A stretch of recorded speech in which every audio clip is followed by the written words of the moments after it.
general. They're some of my favorite heroes in Dota. They might not be competitively the best, but happy to see them, you know, make an appearance in this game. So yeah, I think CM for me, that's gonna be the one I'm gonna be focusing a lot on in this game. Yeah, let's ignore the OD and the enemy lineup. I just want to see. There we go. 4 mangoes, beautiful. This is what you gotta do. But no, jokes aside, I am looking forward to the laning interactions of CM into Void, because once you get 2 points in the frostbite, it's long enough to prevent the damage of kind of regeneration from the time walk, because of course it's a 2-second window, right? The backtrack. So if Skmanen does go, let's say like a 1-2-1 build, you pump out the damage, you then apply frostbite, he can't then get it off. So potentially CM could completely dismantle this offlane Void. Excited to see if it might actually pay out, and maybe it's good enough to be picked again in the future. But no, I'm going to be slightly biased in this game, Owen, because I do want to see CM do well. All right. Well, yeah. That obviously Alliance would agree with your belief in the hero. You know, putting it out there as the first pick of their draft. I very much feel the strength that CM has is going to be something that Ivy's not going to have a whole lot of fun dealing with. So we'll see if that's the case. And on Ivy's side of things, I mean, choices like putting the Void in the offlane, I mean, are we seeing any other teams do this at the moment? You know, is this something that can work, the offlane Void, still nowadays?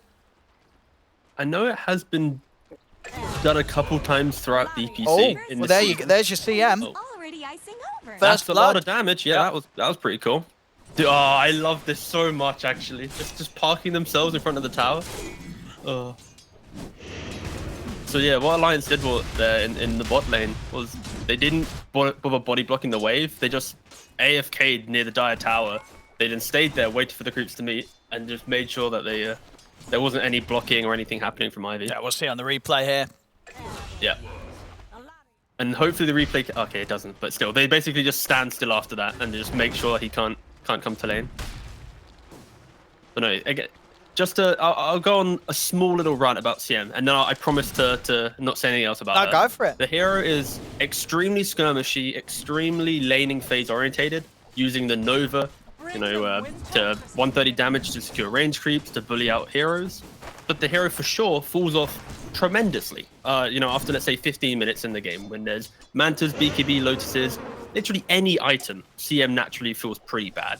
So it's about maximizing your laning phase, propping up your carry to do really well, and then at that point you hope the game just is a fluid motion of, you know, objective to objective. If it gets a little bit harder, CM struggles, but again, it's all about crush lanes and have a much bigger lead on your carry to your enemy's carry.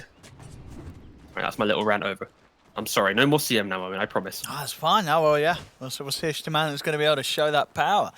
Talking about crushing lanes, the mid matchup as it's ended, Kunkka versus OD. Back in the day, right, it was a rough one for the Kunkka, right? Is that just not the case nowadays with OD being as he is? I feel like the Kunkka pick was more because of the concept of Ivy's draft, having that run buff against the Void, being able to pick and choose the fights. In the lane, OD should do pretty well, especially once you get the hammer. You're going to be able to bully him out. Not bully him out, but at least be annoying. But Kunkka, yeah, with this Tidebringer, enough wave clear, it might delay that hammer long enough that Kunkka does perfectly fine. Yeah, I mean, WEU's doing great at the moment. 12 for 4 against the 11 for 3. He's taking the lane evenly. But this is kind of like you expect it to be this way up until maybe hammer. And then if OD gets one hero to support him middle, then maybe Kunkka gets pushed away. He has to XTP back to base. But yeah, for now, this is going to be a pretty nice time for Kunkka.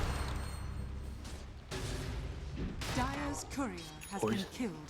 Go for the other one, He's going to get Chief. both of these in the Aramis. That's 300. Easy couple of couriers there for Aramis.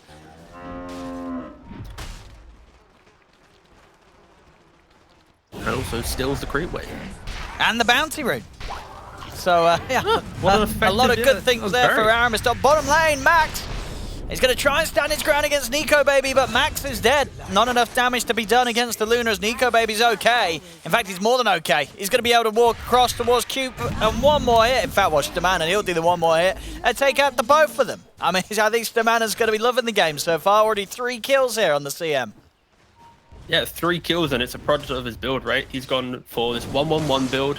You know, make sure that you get the Frostbite and the Nova as early as possible. You don't get this second point aura, and you just have, you know, 5-6 mangoes. At any point, you just force feed yourself 2 mangoes. You're going to have kill threat. You pair it with a PA or a Luna. It can be really potent lane.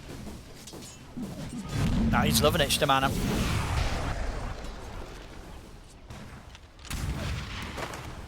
And with these early kills, Alliance starting to get that little bit of an edge that... He has no time walk. Yeah, he's just got to kind of walk this off as best he can. But you're right. I mean, 10 seconds until it's back up. I don't know if that's going to be quite that soon enough. He's got 1 charges, but a few more hits. 1 second. Oh, there it is. Oh, but the neutrals. Run.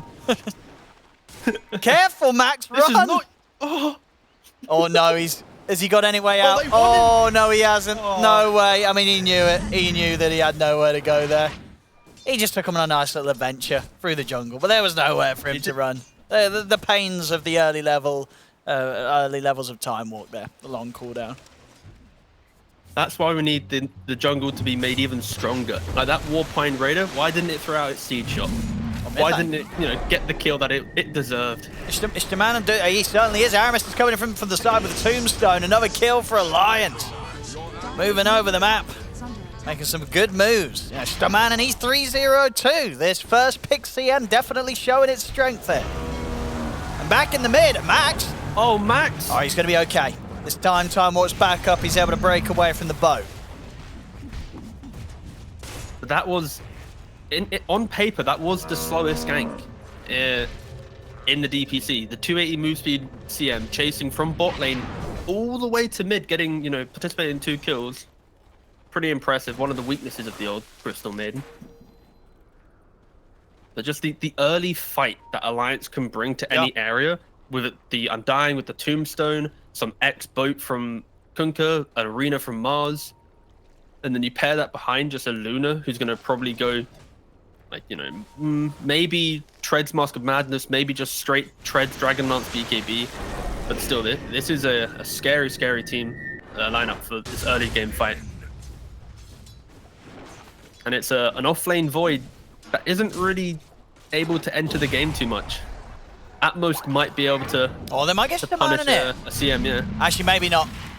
Oh, okay, they'll get him. But with the Eclipse up, Nico Baby's going to have a pretty good shot of running down Max.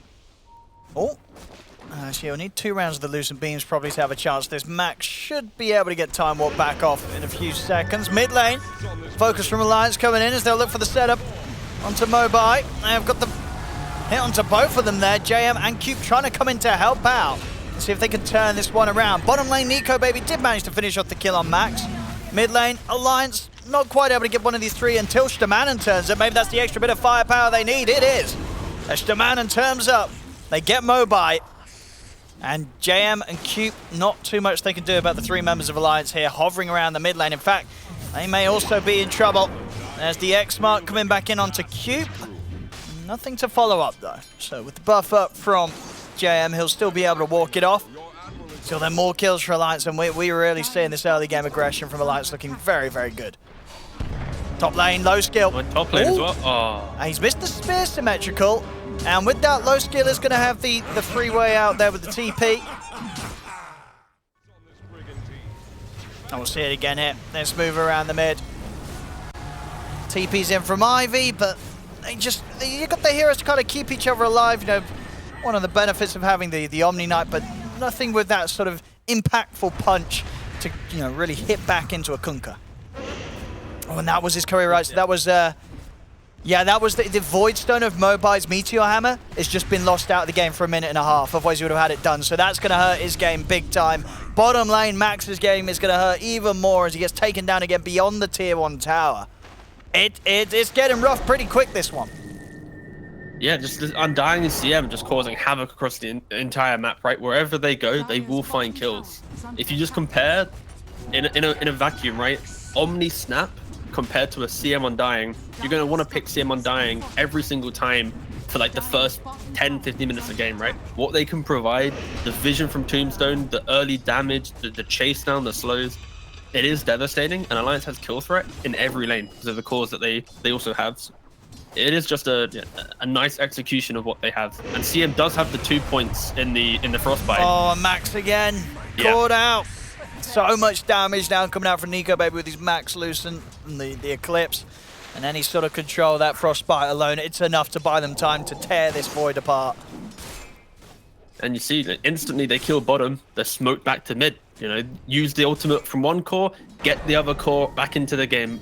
Mobile, he uses the Imprison aggressively. Yeah, he's got to be careful. Might be the undoing. Yeah, there's not going to be anything to save himself here. JM's watching from the side, but he can't get in close enough to keep him alive in time at least. And now the arena's back up. The Lions, they're able to trap JM as well. He's rather beefy, but the four of them should be able to take it down. As another kill for Alliance onto the tier 1 tower in the mid lane. Or pre-10 minutes here, Alliance just completely dominating the early game. We saw last game the lead build up from Alliance, but that was mainly down to farm. They had a few kills here and there. This time around, it's kills across the board, and Ivy, they can't slow them down. I hope we can get a replay of that fight. Just the spear at the very end. That'll be my request. I'll wait to see if it pops up. Symmetrical doing some UK spears there. He accidentally. Oh, you know. There we go. It's a replay team. What happened? So basically, they're clubbing, they're punching, and then he clicks his portrait of Mars. Just throws it out his backside. Therefore, doing a butt spear. A butt spear. A butt spear. There you go. And indeed, is that? It's like with the pudge hooks, right? Where you're just clicking on it very. Yeah. Obviously, that time accidentally, but is it anywhere on the portrait? It's a very particular part of the portrait. So funny enough, I was actually testing this the other day, and it was anywhere on the portrait. It's not anything specific. Just portrait. It's just portrait. Either goes directly behind you, or at a 45-degree angle to your left. It's randomly between the two options. There isn't any other variation. But so is there a chance he was doing it there just to look cool? Say again, mate. Was he doing it there just to look cool because he didn't need to hit? I hope so. Yeah. That's the interview. That's what you know. Symmetrical, bring up the replay. Exactly. You know, you're playing these games. You know, a lot of people are watching, enjoying it. You don't need to hit the spear, so why not just throw a butt spear into there? You know, just keep the fans entertained. I respect that line of thinking, but he'd have to turn 180 then butt spear the Omni to get the kill. Oh, right? I see. That's cool play. Oh, okay, so you want it to also hit if he's going to try and be stylish. Yeah, I mean, I don't want him to just miss the spear. No one's like, miss spear, you know? Or bottom lane Max. That's a hit chrono. Here we go. They got the damage. Got a hammer, but the timing's not quite there. Eclipse is up. Max is dead. Same to be said for Mobite. It's not gone great. It's not gone great there for Ivy. They try and put their team fight together, but Alliance and you see Cube there just accept his fate once the X have been set up on him. Triple kill for Nico Baby. They've also found JM chilling in the trees. Symmetrical, he'll land down the spear. They'll run down the Omni Knight as well.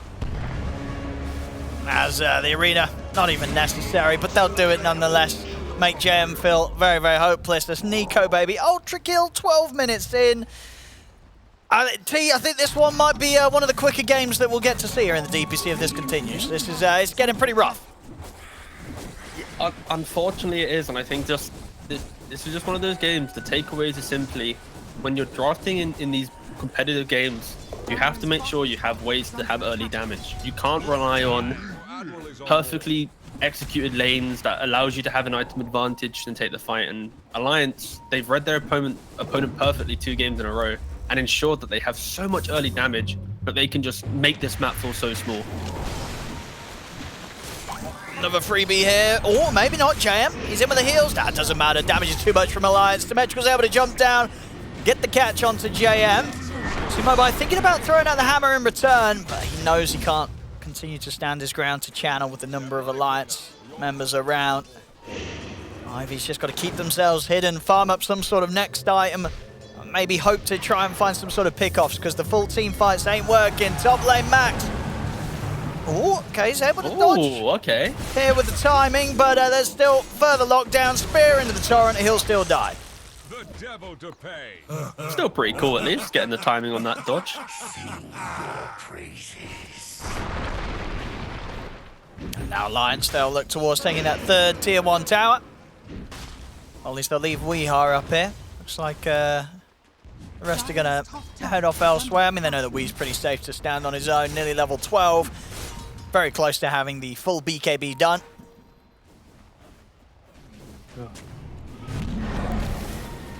Oh, what do we got here? Ivy. Well, they managed to man it. Or maybe, okay, yeah, will be a kill. They have to drop the sanities for it. Symmetrical's in with the arena. The kisses are coming out from the side here from Cube, but there's not enough damage to kill Symmetrical. Mobi's trying to run, but the zombies are upon him. They'll kill him off. Aramis gets the double, and he's got the catch onto JM. The X mark into Torrents there. Alliance, they'll pick up 3 again. May have lost their CM, but very much making Ivy pay for it. Yeah, just beautiful placement of the tombstone, allowing the Snapfire with the little shredder not to get the quick kill in it. And yeah, just Alliance just walking over. And you know the game's difficult when the OD's having to ultimate like a 200 HP CM because she's got the ultimate flowing because she's about to turn it around. Oh, so, yeah. bottom low skill. Well, these moves from Alliance, they're just a little too quick for Ivy to keep up with. As low skill, he's getting back up coming in. It's on its way over. See if they can save him. Maybe they can. Jams in with the heal. Low skill, also Cookie to safety. The torrent from WEU, though, it's going to catch him once more. Buying time for Shamanan and get him with the frostbite. Low skill gets left behind. And Alliance, they're not even done yet. They reach forward. They get the grab back onto Cube. Cube's out. Jam in the trees, trying to hide. WEU won't catch him with the torrent. See if he can get away. And, all right, they'll be able to dig up a bounty rune. So something there for JM. But it's not a lot in this whole world of pain that Ivy's feeling at the moment against Alliance. 24-2, just 15 minutes in. It honestly feels like they don't even have like TP cooldowns. Like the way in which they're playing top to bot, they're making sure they're walking to the correct fights, setting up these quick pickoffs, having the TPs available to then punish Ivy, who's trying to get a little bit more from the map. So it feels like they're TPing to every engagement, but it is just them moving cleanly. And of course, when you have such a big lead, you can do it with ease, and this is what Alliance is doing, just running over their opponent. But yeah, it's Ivy will be lucky to be able to farm a creep wave and not be ran at in 20 seconds later. As you see top, like this Void, he's hit it for a couple minutes. Look what's happening. This was the bot gang, the crew that killed bottom. They're now moving to Roshan. Okay, they don't want to go for the Void. They go for the Roshan instead. But still, it's just how quick they move around as a unit. It is deadly. And gifted a DD, this should be a completely free Roshan. Or maybe they can go for a Chrono steal. It's a bit early, but they've got kisses. It's some good damage, but the rock buff, well, good maybe is a bit too generous of a descriptive there. It wasn't damage really done at all. And now off to the side. Ooh, Symmetrical. Oh, missing the arena. But Alliance, they'll probably still be able to catch some more anyway. They turn over towards low skill. He's sort of been separated from the rest of his team. Eclipse is out, Torrent there, low skill down. As Alliance, they'll be able to bring in the mid creep wave. This Aegis, at this sort of pace that they're hitting, could very well be the Aegis they end the game with here, Alliance. Yeah, 100%. This is at least a 3 racks into maybe if they wanted to be super disciplined, it will be let's maybe wait for the next Roshan if they are to lose a partial fight. But with how it's going, it should just be walk up the high ground, put tombstone, A-clip buildings, and just cleanly start chipping away at the high ground.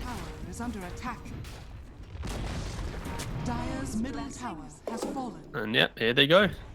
Everything's available. Guardian Greaves on the Undying. They got a Glimmer on the CM, BKB on the Kunkka, and they are maxed out for this early game aggression. Minute 17. There is nothing to stop them. See what Ivy try here to slow things down. Low skill steps forward, immediately gets torn apart from the rest of his teammates by the Spirit Symmetrical. A defensive Astral will buy him a little bit of time, but the boat comes crashing down onto JM. He'll heal himself up, but he won't be able to save low skill. As low skill goes down, JM as well. The rack's exposed. Alliance continue the push. 18 minutes in, 28-2. The mid rack's going down. We're 4 kills away, Owen. I don't think we're going to get that. Alliance, they're going to look to close it. Onto the tier 4s, pre-20 minutes. They're looking for that pre-20 minute victory here. See if they're able to do it. They're going to get it. G's already been called. GG's there from Ivy. Alliance with, I'm not too sure on the stats, but it's got to be up there as one of the quicker games that we will see I think, in DPC. That was a fast one.